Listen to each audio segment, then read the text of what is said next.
मीर साहब, एक तो जो शुजात हुसैन साहब की और जरदारी साहब की भी मुलाकात हुई है, नून लीग कह रही है कि किसी भी सूरत कोशिश की जाएगी कि बचाया जाए हमजा शहबाज की हुकूमत को।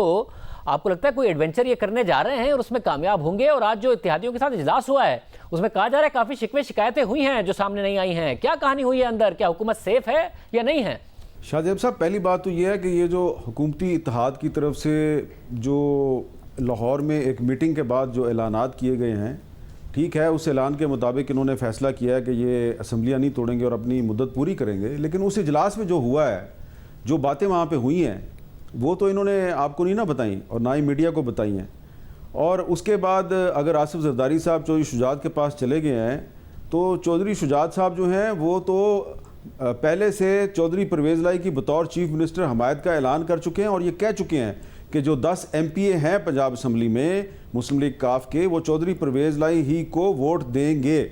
तो अब क्या एडवेंचर करेंगे वो ये मुझे नहीं पता। लेकिन इजलास जो है उसमें जो 3 बड़ी पार्टियां थी, मुस्लिम लीग नून, पाकिस्तान पीपल्स पार्टी और JUIF, ये 3 पार्टियां जो हैं ये तो पहले से तय करके आई थी कि जनाब हमने तो असम्बलियां जो हैं वो चलानी है और हमने भी हुकूमत भी चलानी है और इमरान खान से कोई डिक्टेशन नहीं ली जाएगी। लेकिन जो बलूचिस्तान की और सिंध की और खैबर पख्तूनख्वा की जो पार्टियां हैं, जो छोटी पार्टियां जिनको आप कहते हैं और जिनके वोट बड़े अहम हैं, उनकी तरफ से तो शिकवे शिकायतों का अंबार लगाया गया और उन्होंने शहबाज शरीफ साहब की हुकूमत की बेख्तियारी और जो बेबसी है उसका रोना रोया है वहाँ पे। मिसाल के तौर पे जो मोहसिन दावड़ साहब हैं, जो शुमाली वज़ीरिस्तान से MNA हैं और हुकूमती इत्तेहाद के मेंबर हैं, उन्होंने बताया कि जनाब हमारे जो जनूबी वज़ीरिस्तान से MNA हैं अली वज़ीर साहब, जिन्होंने शहबाज शरीफ साहब को वोट दिया था, उनका बजट इजलास के दौरान स्पीकर ने प्रोडक्शन ऑर्डर जारी किया और उस प्रोडक्शन ऑर्डर पे अमल दरामद नहीं हुआ और वो MNA जिसकी सुप्रीम कोर्ट ने ज़मानत किया है, जिसकी सिंध हाई कोर्ट ने ज़मानत किया है, उसकी आप ज़मानत के बावजूद उसको आप रहा नहीं करवा सकते, प्रोडक्शन ऑर्डर के बावजूद आप उसको असम्बली के इजलास में नहीं बुलवा सकते, तो आप ये तवक्को करते हैं कि आप पाकिस्तान के मसाइल हल कर लेंगे। और दूसरी बात उन्होंने ये की कि शुमाली वज़ीरिस्तान में मुसलसल टारगेट किलिंग हो रही है, रोज़ाना लोग मारे जा रहे हैं और वो टारगेट किलिंग जो है उसके बावजूद वहाँ पे अमन अमान की सूरत हाल इतनी ख़राब हो गई है कि उसके बावजूद आप कुछ लोगों से मुज़ाकरात कर रहे हैं, अमन मुज़ाकरात कर रहे हैं, वहाँ के लोग जो हैं मुकामी लोग हैं उनको प्रोटेक्शन हासिल नहीं है और आप मुज़ाकरात कर रहे हैं अमन के नाम पे। तो हमें इसमें बताया जाए कि हमारा मुस्तकबिल क्या है। एक तो ये मसला था वहाँ पे। दूसरा मसला जो है वो BNP मैंगल की तरफ से वहाँ पे मसला उठाया गया। BNP मैंगल की नुमाइंदगी वहाँ पे आगा हसन बलोच कर रहे थे जो स्टेट मिनिस्टर हैं, और उन्होंने अख्तर मैंगल साहब और जो सेक्रेटरी जनरल है पार्टी के डॉक्टर जहांजेब जमालदीनी साहब, उनके बिहाफ पे वहाँ बात की और उन्होंने कहा जी कि आपने वादा किया था कि आप लापता अफराद का मसला हल करेंगे, लेकिन जब से ये हुकूमत आई है तो जो लापता अफराद हैं, एक तो उनको गायब करने का सिलसिला मज़ीद तेज़ हो गया और दूसरा थोड़े दिन पहले ज़ियारत में एक इनकाउंटर में 9 अफराद को मारने का दावा किया गया और उन्होंने बताया कि वो जो 9 अफराद थे उनमें से जो 5 हैं वो तो मिसिंग पर्सन थे जो ऑलरेडी रियासत की हिरासत में थे, तो उनको मार के उनकी लाशें वहाँ फेंक दी गई हैं। तो वहाँ मुतालबा किया गया BNP मैंगल की तरफ से कि इस मामले की जुडिशल इंक्वायरी करवाई जाए और ये इंक्वायरी जस्टिस काजी फायद ईसा से करवाई जाए। और उसके अलावा वहाँ पे MQM की तरफ से भी बहुत से शिकवे शिकायतें किए गए हैं। तो ये जो दावा किया गया है कि जनाब तमाम इत्तेहादी जो हैं उन्होंने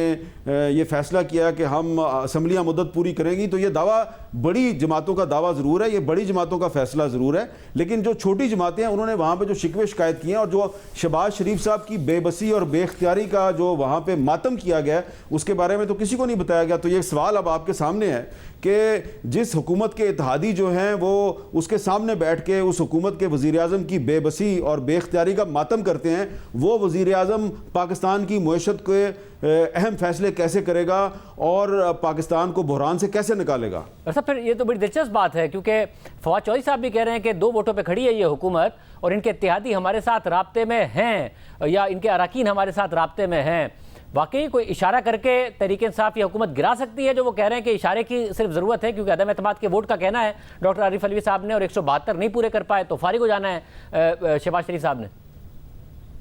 नहीं, ऐसी बात नहीं है। फवाद चौधरी साहब का दावा अपनी जगह पे है। मेरी अख्तर मैंगल साहब से खुद बात हुई है, उनका ये कहना है कि मैं किसी भी सूरत में इमरान खान को फ़ायदा नहीं पहुँचाना चाहता क्योंकि हमने उनके साथ इत्तेहाद का एक्सपीरियंस कर लिया है और इमरान खान साहब के साथ भी हमारा रिटर्न एग्रीमेंट हुआ था, उन्होंने भी हमारे साथ वादे वईद किए थे। मिसिंग पर्सनस के इशू पे हमने उनकी हुकूमत छोड़ी तो इमरान खान के साथ तो दोबारा जाने का सवाल ही पैदा नहीं होता। और दूसरी बात यह है कि फवाद चौधरी साहब तो खुद कौमी असम्बली में मौजूद ही नहीं है, उनकी पार्टी तो वहाँ पे है ही नहीं है। तो अगर कोई MNA हुकूमत के उनके साथ राब्ते में है या कोई हुकूमत के इत्तेहादी उनके साथ राब्ते में है तो क्या करेंगे फवाद चौधरी साहब? हाँ, ये हो सकता है कि अगर शहबाज शरीफ साहब जो हैं वो मोहसिन दावड़ साहब जो हैं उनके तहफ़्फ़ुज़ात दूर नहीं करते, अली वज़ीर साहब जो हैं उनका मसला हल नहीं करते और BNP मैंगल का मुतालबा पूरा नहीं करते कि वो कह रहे हैं जी जुडिशल इंक्वायरी करवाएं आप, जो ज़ियारत में जो वाक़या हुआ है, तो उस पर ये जमातें अपने तौर पे एक डिसीजन ले सकती हैं। लेकिन जहाँ तक मेरी अंडरस्टैंडिंग है और मेरी इनसे बात हुई है तो ये जमातें किसी भी सूरत में इमरान खान के साथ दोबारा वापस नहीं जाएंगी, क्योंकि इमरान खान साहब ने अपने 3.5 साल दौर में अपना कोई वादा इनके साथ पूरा नहीं किया। और 22 तारीख को परवेज इलाही बन रहे हैं आसानी से, आपके ख्याल में कुछ ना कुछ इन्होंने किया है ऐसा कि तहरीक इंसाफ के 8-10 लोग ना आए, गायब हो जाएं? वो कह रहे खुद ही नहीं आएंगे, कुछ ऐसा कोई है कुछ ऐसा? देखें, कुछ खबरें तो मेरे पास भी हैं, लेकिन इस वक्त पाकिस्तान में जो सियासी हालात हैं वो आपके सामने हैं। इतनी सख्त पॉलिटिकल इंस्टेबिलिटी है। मैं अगर कुछ आपको बताना शुरू कर दूं, मैं नाम लेना शुरू कर दूं तो वो लोग जो है वो तरदीद कर देंगे। तो लेकिन मैं इतना ज़रूर कहूँगा कि ये जो आप करने जा रहे हैं, जो कोशिश की जा रही है, कुछ लोग ये कोशिश कर रहे हैं कि 22 जुलाई को पंजाब असम्बली के इजलास में पाकिस्तान तहरीक इंसाफ के और मुस्लिम लीग काफ के 2 या 3 MPs जो हैं वो वहाँ पे ना आए, तो ये गलत बात है। ऐसा काम ना करें कि जिससे एक नया क्राइसिस क्रिएट हो जाए। आप ज़िमनी इलेक्शन में कामयाबी हासिल नहीं कर सके और आप परवेज़ इलाही का रास्ता नहीं रोक सके, तो अगर आप गैर आइनी तरीके से और गैर जमहूरी तरीके से एक नया क्राइसिस क्रिएट करने की कोशिश करेंगे तो आपको उसका जो 17 जुलाई का ज़िमनी इलेक्शन है उससे ज़्यादा नुकसान होगा।